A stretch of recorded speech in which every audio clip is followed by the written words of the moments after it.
Hello everyone. If you like what I'm doing here, please consider subscribing, liking, and commenting. It would really help the channel out quite a bit. Thank you very much. Yippee-ki-yi-yo, get along, little donkeys. You know that Wyoming will be your new home. Life on the Red Horse Ranch.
It's evening at Red Horse Ranch, and all the boys are down in the corral.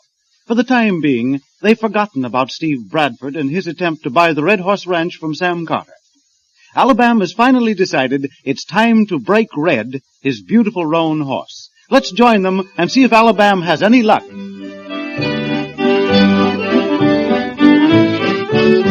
Goodbye, old fate, I'm a-leavin' Cheyenne.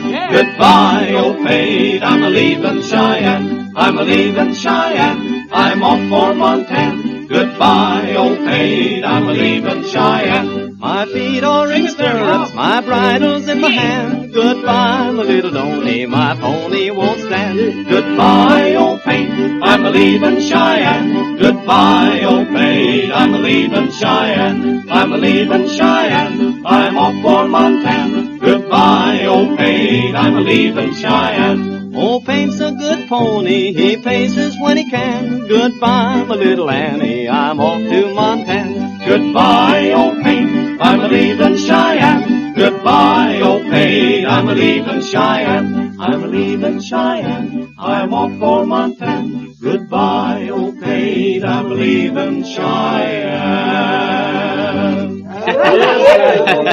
Hey, you sure you got your cot all made up at the bunkhouse, Alabama? Well, what in tarnation are you talking about, Bob? Well, I just figured we wouldn't want to bother about that when we had to carry you up there. You better get the buckboard hitched up, Arizona. We may have to drive 2 or 3 miles to find Alabama after he gets off that bronc. Well, go on with your joking, boys. Have a good time. But wait till Tenderfoot and Idaho drive that pony in here. You're heading for the surprise of your life. You're going to have to get someone else besides me to help saddle him. I don't count on being pawed to death. I'm saddling Red myself. No one's going to touch that horse any time but me. Well, you ain't going to be touching him long. You won't even have time to pull leather. You never saw me pull leather yet, did you, Arizona? I never saw you trying to ride a cyclone before, neither. Why, Tex Orange, you tin horn, you come down off of that fence. I ought to break your neck for laughing at me like that. You better save your energy for Red. He'll give you enough fight. Get your guitar, Tex, and sing him something soothing. Oh, here's one for Alabama, all right. As I was going to Penortal in town, riding a horseback on a gray mare.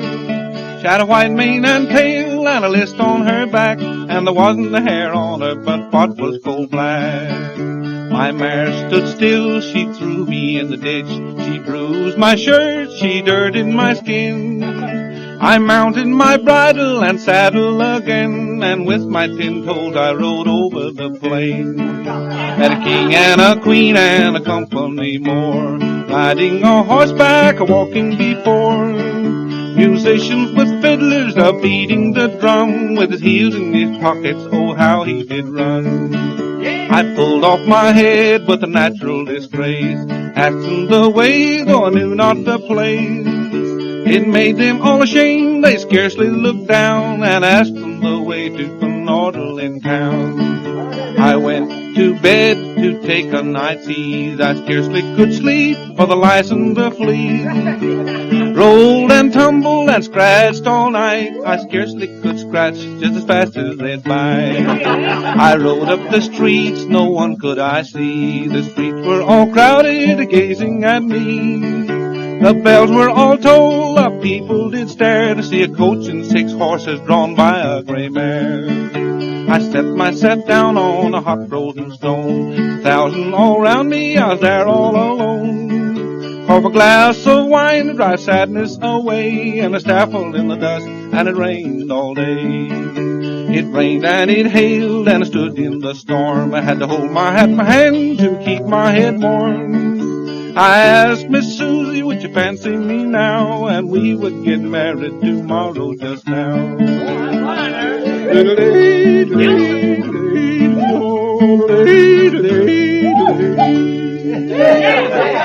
Well, that ain't in the gray mare I'm a-feeling, Tex. No, sir. He's young and he's red and he ain't a horse. He's a wildcat. Hey, here come the boys now, and they're driving red in, sure enough. Yeah. Let me down off this fence. Hey, get away from the gate there. You'll get kicked in the middle next Friday. Close the gate there, one of you fellas, but stay on the outside. Why, Jack, that's the stubbornest cayuse I ever lined my sights on. Like to never got him in here. Well, he knows who's boss. Now keep down off of that fence. You make him nervous. Well, he makes me nervous, all right. Come on, Red. Nobody's going to hurt you. It's just your old partner, Alabama. Better let us hear him down for you, Alabama. And no one's touching Red but me. Keep away from his head, Alabama. He'll have you eared down. Easy there, Red. Stand still. Think you will? Here, how about a lump of sugar? There you are. Open your mouth. That's it. That bridle ain't going to hurt you. Got his bridle on all right. Yeah, but wait till he tries to saddle that fire. Don't look too good to me. That bronc ain't so much as winked an eye. Just wait till he comes uncorked. He'll set up a whirlwind that'll tear things up from here to the Gulf. Well, we'll see plenty daylight under Alabama. Stand still now, Red. I'll just tighten up these cinches just a little. There you are.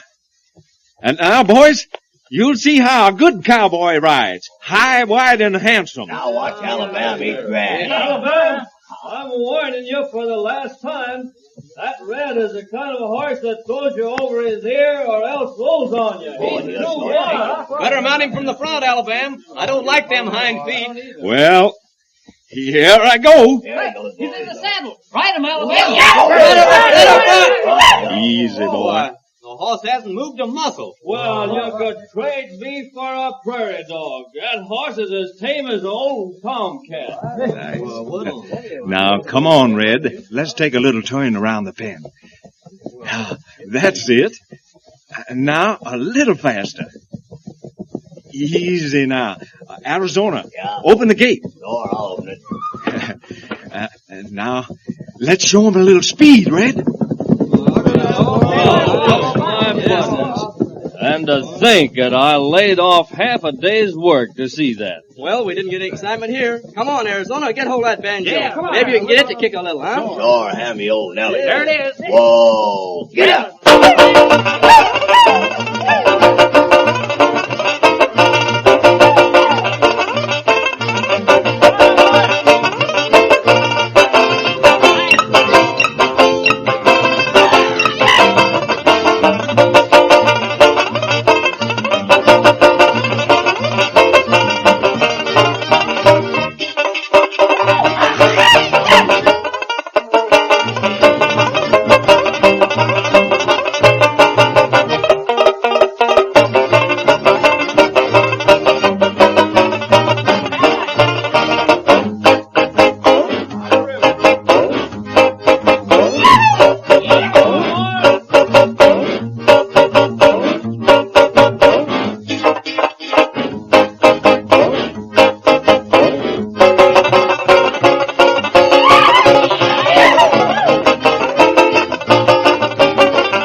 So that's what Alabama's been doing for the last 3 months. You know, I never thought a horse could be trained without getting the tarnation beat out of him. Yeah. I reckon that's enough for today. Take the saddle with you, Arizona. Yeah. Well, here come Miss Rose. Hello, Miss Rose. Hello. Say, you sure missed out on something. Alabama rode red without half trying. He rode red? Uh-huh. Well, why didn't he tell me he was going to? Well, I guess he didn't want you to be here in case Red did get frisky, you know. Oh. We all thought Red'd go wild. Well, where's Alabama now, Tenderfoot? Why, he's in the corral there. Is there something wrong, Rose? Well, no, I guess not. Alabama. Did you want to see me, Rose? Yes, Alabama, I've got to talk to you. I've just got to. Oh, why, sure. We'll go up on the veranda.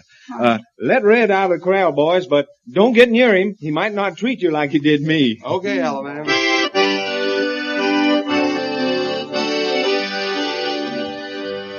Look down that lonesome road. Hang down your head and sigh. The best of friends must part someday. And why not you? Now, what was it, Rose? You look worried about something. Oh, Alabama, why haven't I been told? Why, I don't know what you mean, Rose. But you must have known. Steve Bradford was just up at the house, and he told me everything about the drought and the cattle dying.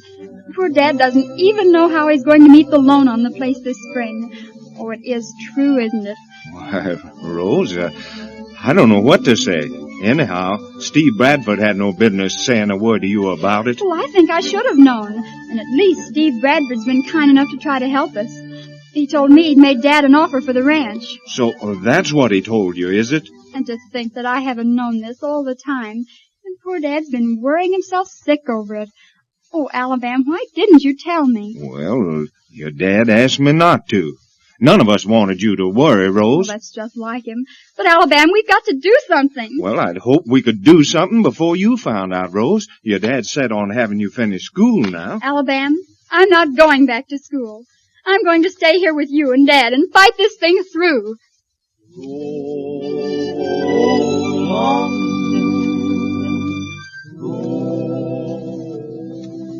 Good for you, Rose. But it's too bad she had to find out about the trouble. And we can hardly blame Alabama for feeling angry. Why did Steve Bradford tell all this to Rose? Just what is Bradford's purpose? It's getting to be quite a mystery, isn't it?